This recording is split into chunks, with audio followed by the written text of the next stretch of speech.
नमस्कार दोस्तों, एक बार फिर से स्वागत है आपका क्वालिटी एजुकेशन के इस बेहतरीन डिजिटल लर्निंग प्लेटफॉर्म पर। मैं हूं आपका दोस्त एनआर चौधरी। प्यारे साथियों, 28 जून और 5 जुलाई को एलडीसी और वनपाल का पेपर होने जा रहा है।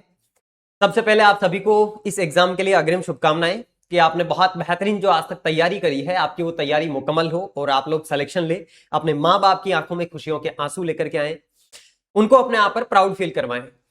बट ये तब ही हो पाएगा जब आप अभी आपके मन में चल रहे उस डर से अपने आप को बाहर निकाल पाएंगे। एक जो सेफ स्कोर का टैग आपने अपने माइंड के अंदर सेट कर रखा है, वो जो डर, वो जो भ्रम है, वो जो माया जाल है जिसके अंदर आप उलझे हुए हैं, उससे आपको अपने आप को बाहर निकालना है। और आपको वहीं से बाहर निकालने के लिए आज आपका ये भाई आपके सामने उपस्थित है, ताकि आपकी थोड़ी बहुत हेल्प हो पाए। सेशन को टिल एंड देखना। डैम श्योर एग्जाम हॉल में वो जो आपके वनपाल के 2 घंटे और एलडीसी के 6 घंटे रहने वाले हैं, उस टाइम में आपको अपने भैया की ये बात याद आने वाली है कि हाँ यार, ये चीज बताई थी और इस चीज को हमने इंप्लीमेंट करना है। देखो, इस सेशन में क्या हम डिस्कस करेंगे, एक चीज कि हाँ सेफ स्कोर क्या रहने वाला है। बहुत सारे साथियों के मुझे इंस्टाग्राम पर डीएम प्राप्त हो रहे थे, मेरी पर्सनल आईडी पे। कुछ साथी हैं जो यूट्यूब के कमेंट बॉक्स के अंदर कमेंट कर रहे हैं, जिससे मुझे एक चीज का आभास हो रहा है कि आपके मन में कहीं ना कहीं ये डर पनप रहा है कि हमें एग्जाम में कितने प्रश्न अटेंड करने चाहिए। सबसे मेजर क्वेश्चन कि सर कितने सवाल अटेंड करें, कितने क्वेश्चंस हमें एग्जाम में अटेंड करने चाहिए कि हमारा फाइनल सिलेक्शन हो जाए। क्योंकि देखो, वनपाल में अभी फिजिकल होना है, उसके बाद में 2 गुना की लिस्ट आनी है। एलडीसी के अंदर अभी टाइपिंग होनी है, उसके बाद में 2 गुना की लिस्ट आनी है, फिर फाइनल लिस्ट आनी है।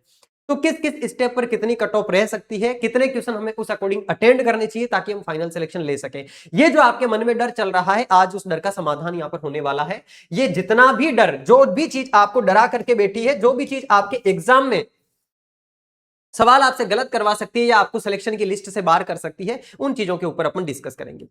तो देखो, सबसे पहले तो मैं आप लोगों को एक चीज कहना चाहूंगा इस सेशन की शुरुआत करने से पहले।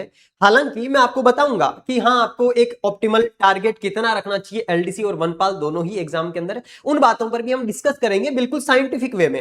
है सबसे बेस्ट चीज क्या करना है आपको, आपने पेपर ओपन किया, आपको राउंड 1 यानी कि जो आपका फर्स्ट राउंड है ना, इसके अंदर क्या करना है, जो जो सवाल आपने 100% आ रहे हैं कि हाँ गुरुजी ये सवाल तो मुझे डैम श्योर है। लेट सपोज 100 सवाल है आपके वनपाल में, उसमें से 70 सवाल आपको पहले राउंड में 100% आ गए, उनको सॉल्व कर लिया सर। फिर आप जब सेकंड राउंड लेंगे, उस सब पेपर को अटेंड करते टाइम में सेकंड राउंड के अंदर आप क्या करेंगे, आप करेंगे इलिमिनेशन मेथड का यूज। क्या होता है गुरुजी इलिमिनेशन मेथड? तो आपने जो 4 ऑप्शन दिए हुए हैं, उनमें से ये देखना है कि कौन सा इस सवाल का राइट आंसर नहीं हो सकता। जैसे मान लो कि ये नहीं हो सकता, ये नहीं हो सकता, 2 काट दिए, बचे हुए 2 है, तो इनके अंदर आपको रिस्क लेनी है। और अगर पेपर आपका इजी आएगा, आपको लग रहा है कि सारी चीजें इजी है, अगर आप पढ़ करके ही नहीं गए हो और फिर भी आपको लग रहा है पेपर इजी है, तब तो जे तेजा जी, जे भोपा जी, आपको करना ही पड़ेगा, पूरा पेपर अटेंड करना ही पड़ेगा।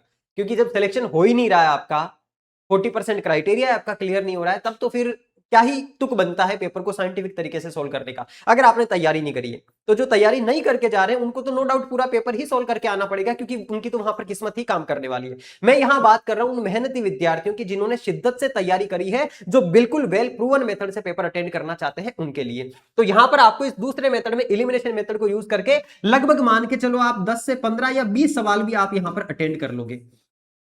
हमने ठेका नहीं ले रखा पूरे के पूरे सवाल अटेंड करने का। हमारी यहां पर रेस्पॉन्सिबिलिटी ये बनती है कि पेपर की अप्रोच के अकॉर्डिंग हम पेपर को अटेंड करें, क्योंकि इसके अंदर आपकी 1/3 नेगेटिव मार्किंग भी है। अगर आपने ज्यादा रिस्क ली तो ये नेगेटिव मार्किंग आपको सिलेक्शन की लिस्ट से बाहर कर देगी। तो सेफ स्कोर का टेक दिमाग से निकाल करके जाना है आपको, ठीक है।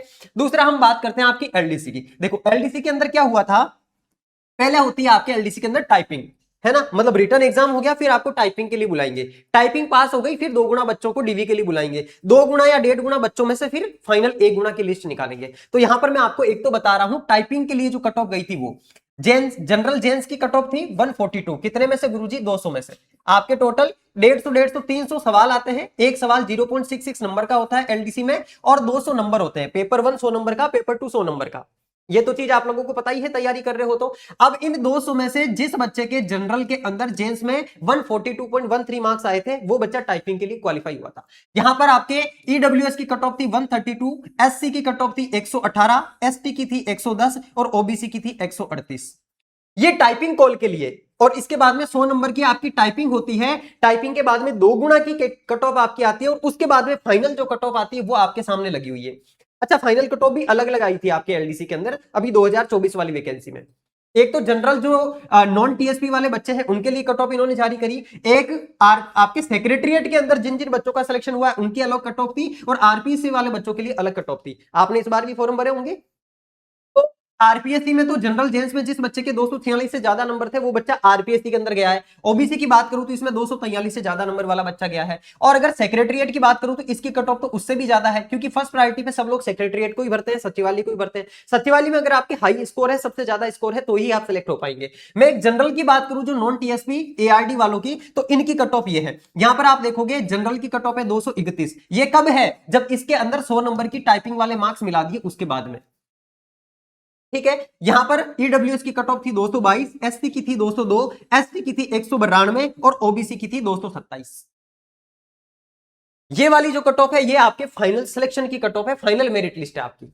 यानी कि जिसके 300 में से 231 नंबर थे टाइपिंग प्लस रिटर्न दोनों के मिलाकर के, वो बच्चा फाइनल सिलेक्ट होता है जनरल एलडीसी के अंदर। आरपीएससी और सेक्रेटरीट की तो और भी ज्यादा कट ऑफ है इससे आपकी, वो मैं बता चुका हूं आपको। दैट मीन्स यहां पर अगर अपन मोटा मोटा आइडिया लेकर के चले कि अगर पेपर का लेवल मॉडरेट रहता है, अगर पेपर का लेवल मॉडरेट रहता है तो आपको कितने क्वेश्चंस अटेंड करने चाहिए। देखो एक बेसिक सी चीज आपको मैं बता देता हूं।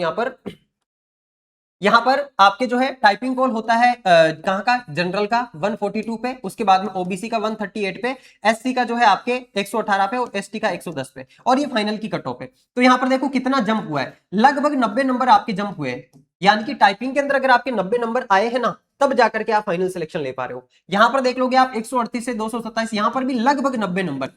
तो आप अगर ये रिस्क नहीं लेना चाहते कि 100 नंबर की हमारी जो टाइपिंग होती है, उस 100 नंबर की टाइपिंग में से अगर आप 100 में से 100 नंबर ला रहे हो, तब आपके लिए पेपर का अलग रहेगा क्राइटेरिया। और अगर आपको लग रहा है कि सर मैं तो 100 में से 50 से 80 के बीच में नंबर ला सकता हूं, तो आपकी यहां पर जिम्मेदारी बनती है कि आप एलडीसी के रिटन एग्जाम में ज्यादा स्कोर करो। और ज्यादा स्कोर करने का मतलब यहां पर आपके 150 क्वेश्चंस पेपर 1 में है, 150 क्वेश्चंस ही आपके पेपर 2 के अंदर है। तो इसमें मुझे यह लगता है कि आप लोगों को 120 क्वेश्चन तो आपको सही करने पड़ेंगे। 120 नहीं तो भी मैं अगर मान के चलूं 120 तो चलो फिर भी ज्यादा हो गया। 110 सवाल आप सही करोगे, तब जाकर के 220 क्वेश्चन आपके काट पीट करके सही होंगे, और 220 क्वेश्चन के आधार पे लगभग 145 नंबर आपके रिटर्न एग्जाम के अंदर आ जाएंगे, 145 पॉइंट समथिंग कुछ। और पिछली बार जो फाइनल कट ऑफ गई थी वो भी आपकी इतनी ही थी, इतनी 142 के करीब थी जनरल की। उसके बाद में क्योंकि टाइपिंग में आपके पास में मौका है, हाँ अगर 145 से कम रहता है तो टाइपिंग में आप ज्यादा स्कोर कर लो। बट अगर आपको बिल्कुल सेफ खेलना है कि सर हमारे टाइपिंग में कितने भी आए या टाइपिंग जस्ट हम क्वालिफाई भी करें, तो आपको इतना स्कोर तो एटलीस्ट करना ही करना पड़ेगा, अगर आप अपने आप को एज ए बाबू सेलेक्टेड देखते हैं तो। अगर पेपर का लेवल मॉडरेट रहता है तो दैट मींस जीके वाला जो पेपर है उसमें आप ऐसा कर सकते हो कि जीके वाले पेपर में काट पीट के आपके 100 सवाल सही होने चाहिए। हिंदी वाले पेपर में आप 120 या 130 भी कर सकते हो, हिंदी इंग्लिश वाले पेपर के अंदर। वो दोनों पेपर में आपकी कैसी पकड़ है उसके ऊपर डिपेंड करता है। ठीक है, तो एक तो ये चीज ध्यान में रखनी है, अगर मॉडरेट आता है पेपर का लेवल तो आपको कितने सवाल अटेंड करने हैं, यानी कि इन 150 में से लगभग आप 140 सवाल के करीब अटेंड कर सकते हो। अगर मॉडरेट आता है तो इन 150 में से भी आप 140 से 145 सवाल अटेंड कर सकते हो, अगर आपने तैयारी करी है तो। अदरवाइज आपको पेपर का लेवल देख करके ही डिसाइड करना है, क्योंकि पेपर का लेवल अगर हार्ड आएगा तो वो सब बच्चों के लिए हार्ड आएगा। फिर वहां पर आपको रिस्क नहीं लेनी है, निगेटिव नहीं करवाना है। पेपर को मैंने अभी आपको जो पीछे मेथड बताया है उस ही मेथड को फॉलो करते हुए आपको अटेंड करना है। राउंड 1 और राउंड 2 में जो 100% सवाल आ रहे हैं उनको पहली दफा आप अटेंड करोगे, और जिन सवालों के अंदर आपको 50% आप एलिमिनेशन मेथड का यूज कर रहे हो, डाउट है, उनको एलिमिनेट करके उनको अटेंड करोगे। और अगर ये मेथड आप अपनाते हो तो आप अपना बेस्ट देकर के आओगे। और ये दिमाग में मत लेकर के जाना कि मुझे इतने इतने सवाल अटेंड करने ही करने हैं, या इतना मुझे सेफ स्कोर रखना है, इतनी कट ऑफ जा सकती है, वो सारी चीजें बाद की है। गीता में भी कहा गया है कि कर्मण्यवाधिकारस्ते मां फलेषु कदाचन मां कर्मफल हेतुर्भु माते संगोस्त्व कर्मणि। आपको फल की चिंता नहीं करनी है, आपको अपना बेस्ट देना है, अपना कर्म बढ़िया तरीके से करना है। और ये बात केवल ऐसे ही नहीं कही गई है, ये वेल प्रूवन बात है, गीता में भी लिखी गई। और आज भी आप देखोगे जितने भी इन्फ्लुएंसर्स या जितने भी बड़े बड़े लोग हैं जिन्होंने अपने फील्ड में टॉप किया है, उन्होंने कभी भी रिजल्ट की आशा नहीं की है। तो आपको ये नहीं सोचना है कि मेरे इतने नंबर आएंगे या मुझे इतने नंबर लाने हैं। आपको बस जिस टाइम में आप वहां एग्जाम हॉल के अंदर बैठे हो उस मोमेंट के अंदर अपना बेस्ट आउटपुट देना है। और वो बेस्ट आउटपुट देने के लिए ये साइंटिफिक तरीका आपको पेपर अटेंड करने का अपनाना है। दूसरी चीज, आपको डीप ब्रीथिंग करनी है। आप जब पेपर को अटेंड कर रहे हो उस वक्त में आपको डीप ब्रीथिंग करनी है, ताकि आप अपने फोकस के लेवल को इंटेंस कर पाए, फालतू के जो थॉट्स आपके दिमाग के अंदर चल रहे हैं उन थॉट्स से आप बच पाए। ठीक है प्यारे साथियों, यहां पर आप लोगों को मैं एक और छोटी सी जानकारी या आप लोगों से एक गुजारिश भी कर लेता हूं। नो डाउट आप लोग वनपाल और एलडीसी का एग्जाम देने जा रहे हो, तो आप लोगों ने अपनी ये जो साइंस की किताब आ रखी है इसको पढ़ा भी होगा। मेरी आप लोगों से रिक्वेस्ट है कि इस कमेंट बॉक्स में आकर के अगर आपने इस किताब को पढ़ा है तो इसका रिव्यू आप जरूर देना, जेन्युइन रिव्यू। और आपके जो छोटे बड़े भाई बहन हैं जो अभी आगे आने वाली सीईटी का एग्जाम देने वाले हैं, उनको भी इस किताब के बारे में आप जरूर सजेस्ट करिएगा। हाँ, अगर आपने पढ़ी है और आपको कंटेंट बहुत अच्छा लगा है तो ही आपको सजेस्ट करनी है।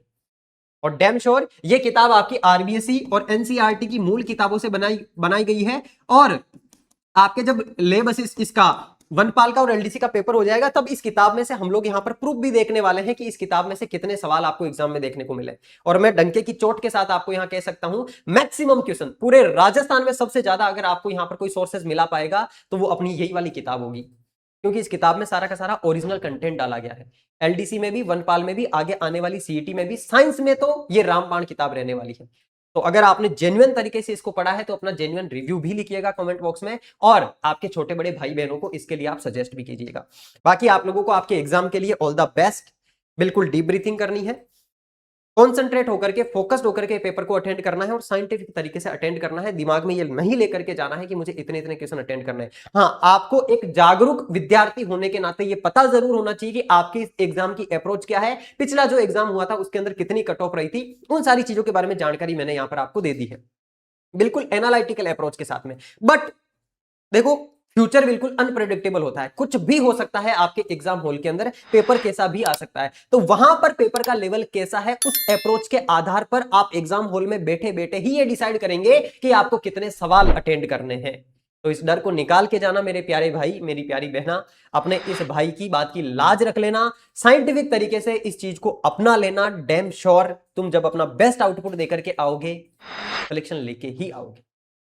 ठीक है प्यारे साथियों, मिलते हैं नेक्स्ट सेशन के अंदर। तब तक के लिए आप सभी अपना ध्यान रखिएगा, स्वस्थ रहिएगा, मस्त रहिएगा और पढ़ते रहिएगा। Thank you.